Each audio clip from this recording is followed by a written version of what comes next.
In our last video, we started the complicated process of building the forms for a concrete bond beam on the roundhouse. Just when we started to get the hang of it, the tight radius of the inner circle threw a wrench in our plans. We're back out this morning to try again and see if we can stay on schedule.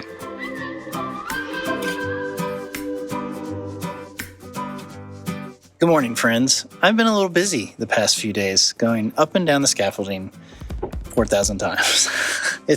This process has been really fiddly, and yesterday kicked our butts. This inner circle is so tight. We already had to switch down to 1/2-inch plywood just to get it to bend, and we're still having all kinds of problems with cracking, and it was a lot. We finally figured out about halfway through that if we put our all thread pieces in way closer together and our 2x4s in way closer together, and then sort of don't tighten it all the way at the end, like get it sort of tight, pre-bend a little, then come back and pull in, and then go do the next one, kind of pull in and then come back and do it. And we kind of like figured out this ping pong system, and that seemed to work a lot better. I think the plywood just needs like some time to form to the new shape, and we were moving so fast. If we just pulled in every time we put an all thread, it would end up cracking on the outside. The inside isn't a big deal because it's pushing against it, but the outside is where it doesn't have anywhere to go, right? And so it really wanted to push out.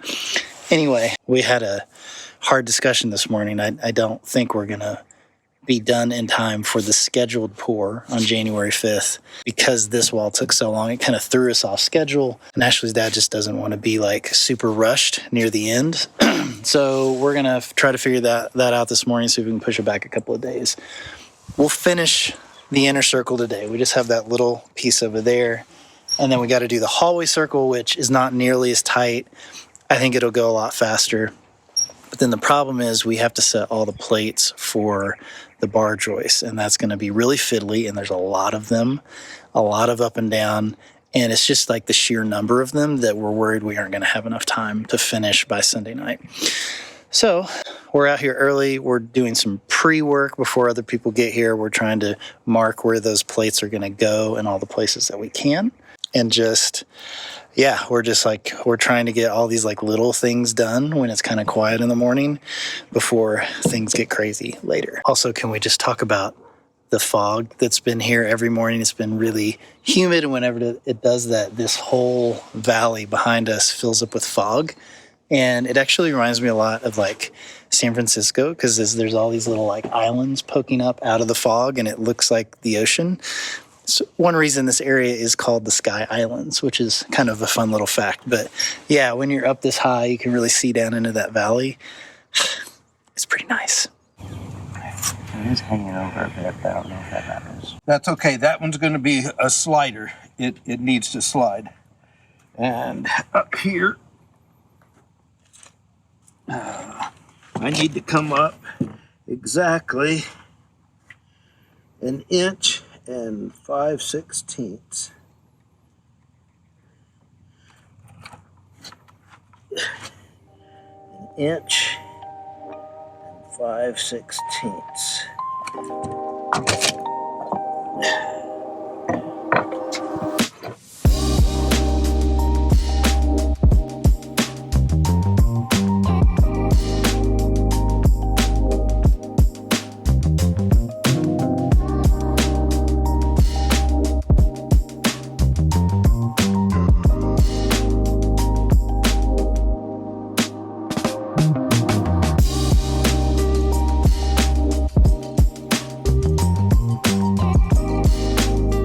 Things are actually going much faster today. We're nearing the end of form work on that inner circle. Steve's idea to ratchet strap and pre-stress the curve in the boards made setting the side plates 100 times easier.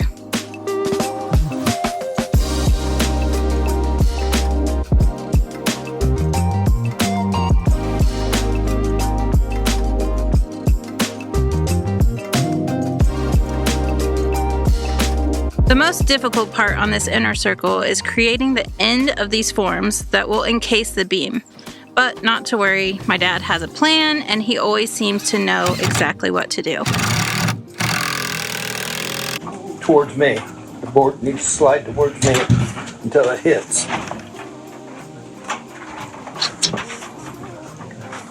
It's hitting now in the back corner. Bottom, almost.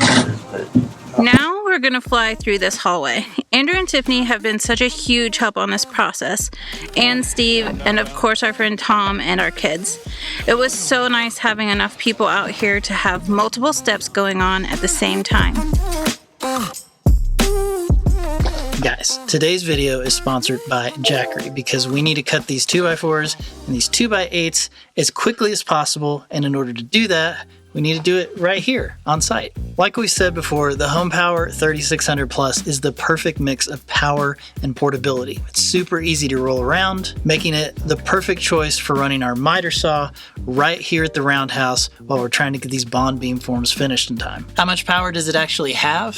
Well, it's got 3.5 kilowatt hours of LFP storage, a 3600 watt inverter with 4 AC plugs, USB-C and USB-A charging, and even a 30 amp plug that's perfect for RVs. If you need even more storage, you can add additional battery packs for up to 21 kilowatt hours, which means you could power a fridge for a family of 3 for up to 14 days. Before you start working, you can charge it in 2.5 hours by plugging it straight into an AC outlet, or in about 4 hours via solar. And you can combine the two to charge it even faster. Running our high-powered miter saw for multiple days is no problem for the 3.5 kilowatt hour battery though. We haven't even had to charge it up since we started. It's not just for DIY projects though. The 3600 Plus makes a great essential home backup system to run multiple appliances when the power goes out. It's super simple and easy to use and gives you peace of mind. The 3600 has a lifespan of 6,000 cycles, delivering over 10 years of durability. And my favorite feature is that if you charge it up to 100%, you turn it off, stick it in the closet, and leave it there for a year, it's going to have 95% of that battery storage left. This is great because if you buy this to use in an emergency situation and you go grab it during an emergency and the battery's dead, kind of defeats the purpose. So, like I said, one of my favorite features. For critical appliances like computers or medical equipment, you can even set it up as a seamless 10 millisecond UPS switching device that uses the inverter and the battery inside to keep them running without any kind of restarts or reboots when your main power goes out. With all these crazy winter storms happening right now, it's the perfect time to go check out the Jackery 3600 Plus. It even works in -4 degrees, which is crazy. Thanks again to Jackery for sponsoring this video, and as always, you can use the links in our description to go learn more about the 3600 Plus or to grab your own. Are you ready to keep going? We gotta get going. Thanks, Jackery. Okay.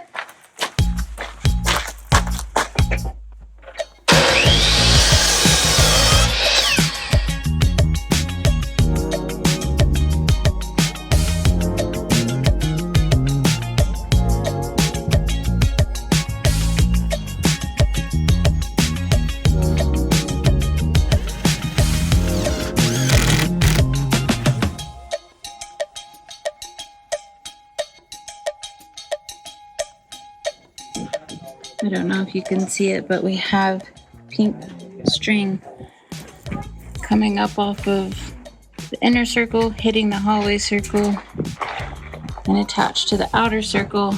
And that's only so that we can make a mark where our trusses are going to hit. all right, go on the same.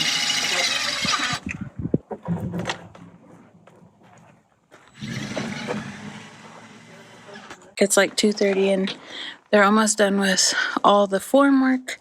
So next thing we have to do is pull all these strings, mark the hallway wall, and then what's next? Then we have to put in all the boards that are going to hold space for where the bar joists are eventually going to sit. It's kind of hard to explain, and I'm really frazzled. And I'm just like, really hoping that we can get this done in time. We've already canceled Dad's flight home and extended his stay, so hopefully we don't have to cancel the pour on Monday, but I have warned them that we might not make it. So tomorrow I have to make that decision by midday. So fingers crossed we can get this done. I think I can throw it to you, Adelaide.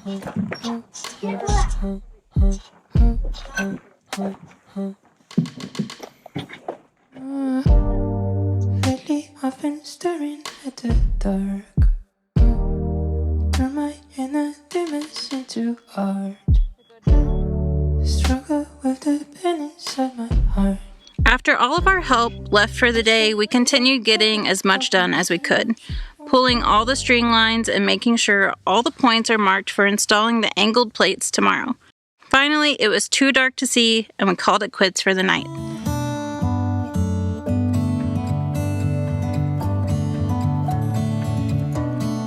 The next morning, we were up early knowing that it's going to be a really long day with just us to do the work. Some of the kids are home to help, but mostly it's just Jonathan and me and my dad, and 40-something plates to measure and install.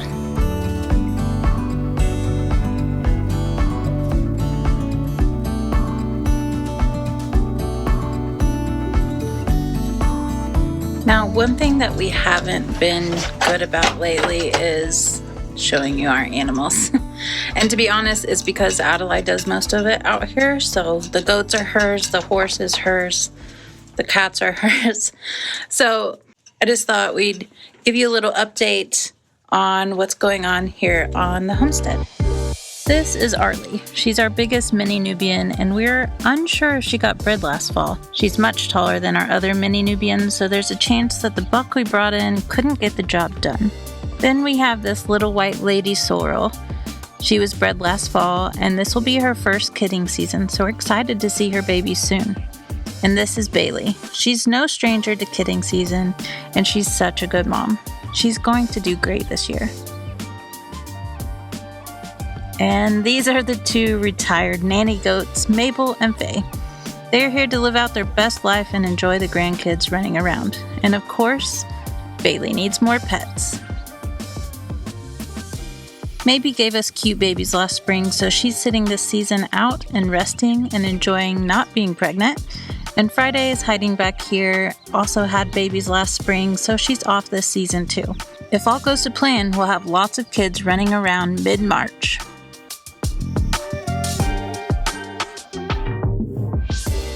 One thing we did recently is the kittens got neutered, so they are in the barn recovering for several days before they can go out full time. So let's go check on them. Oh my gosh. Cone hens. What are you guys doing? What are you doing?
So as you can see, the kittens aren't so little anymore, but they're doing really well. I can tell they just really want those cones off. Their heads are just itchy, so a couple more days and they can get the cones off and they can go outside and hang out and be normal cats. So looking forward to that coming soon.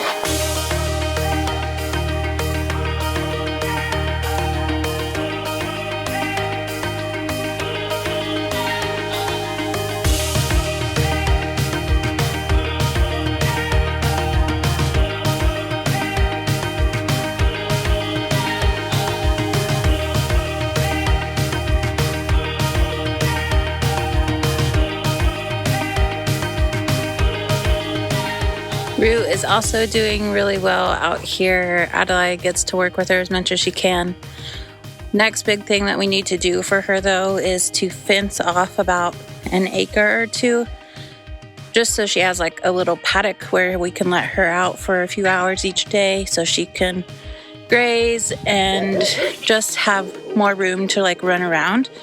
So that's gonna be coming up sometime. We gotta save up for that too. So it's just one thing after another, you know, with animals, and it's always expenses and like infrastructure and vet visits.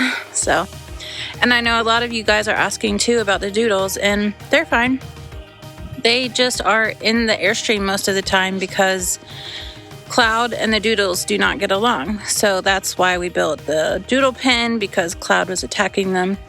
So they have to be separate at all times. So it makes it a lot more complicated, but hopefully in the next few videos you can see them and they're fine. Jonah, your hair's crazy today. Come here, Cloud. Don't eat horse poop. Come here.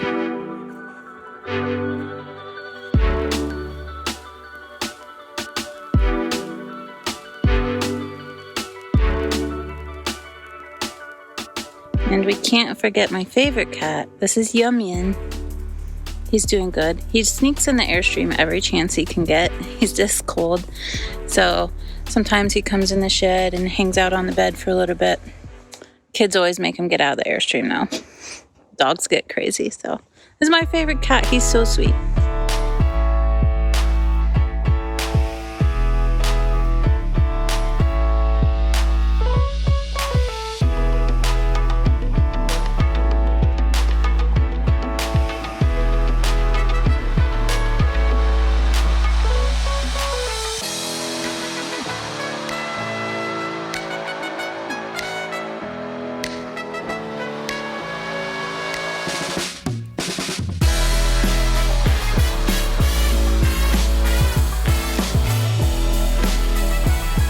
Alright, it's the last day before Monday. Today's Sunday. Monday's supposed to be pour day if we get done today. I have to let them know by midday if we're doing it or not. I'm a little bit stressed out about how much we have to do. We still have to put all the plates in at the right pitch for the joist to sit on at some point. We also have to fill in all the gaps in the forms. There's some holes like at the end of bags and things, which is like a lot to do because it's just a lot of scaffold moving, but we only have today. So are we gonna get it done? Who knows, but we're gonna try. As with most things, we're always thinking, how can we make this job a little bit easier? Simply marking the center of these 2x8s will save Jonathan and my dad a lot of time today, so that's my job.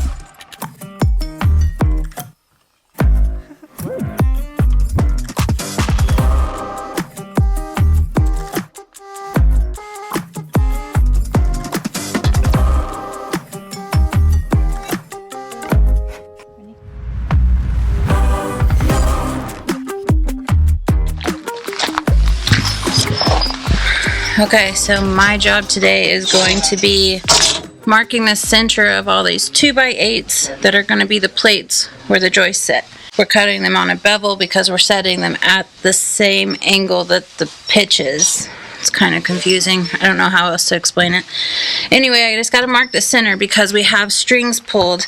So this is going to be like the center where the string is and the center of the bar joist. So I just got to mark them all, and then they're telling me measurements, and I'm going to just get it to them as they need it, and hopefully we can get this done today. Also, I have to apologize to my mom. I wasn't supposed to have Dad on scaffolding, but we're the only ones here, so sorry.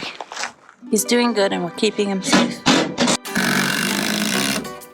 You've probably noticed that my dad has a boot on his foot. He has a torn plantar fascia, so he is on strict orders to stay off his foot as much as possible. Oops.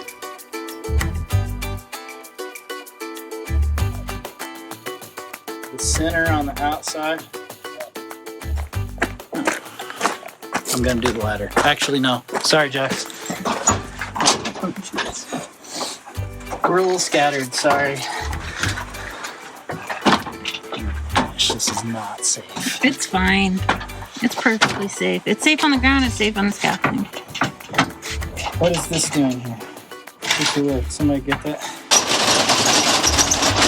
Can we get 2 of them? I can get this one and the other one, right? We can get 2 at a time. And get right up against the base of it.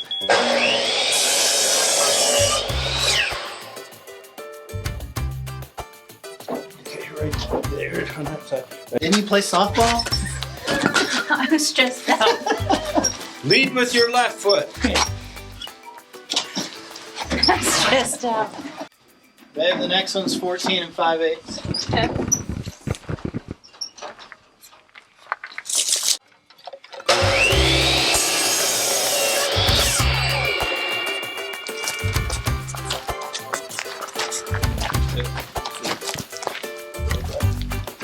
Ready?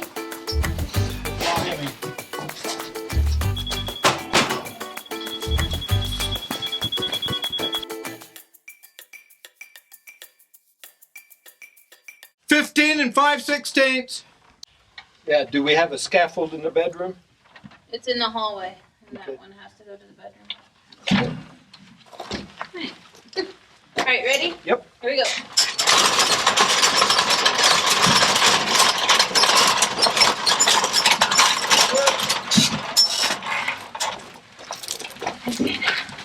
All right, you ready? Here you go.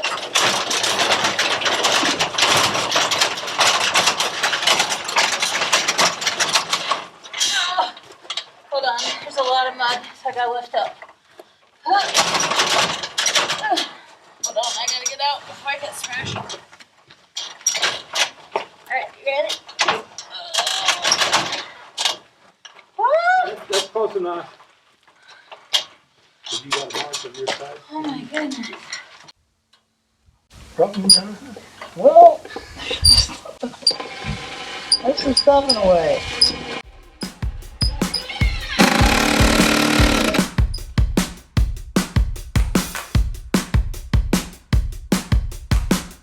Guys, I have no idea how we managed to do it, but all the plates are installed, and Jonathan is finishing up filling any gaps with spray foam. We got in touch with both Wilcox Rock and Sand and the pump truck, and we are back on schedule for early morning pour. Fingers crossed for no blowouts and a smooth pour day. All right, it's almost the end of the day. I've gone to the grocery and got all the things ready for lunch because after the pour tomorrow, I'm gonna make lunch for everybody. We're gonna do fajitas and bean dip. But oh my gosh, you gotta see this guy. They're finishing up filling in all the cracks on the house. Look at that. It is so freaking cool. I'm so excited.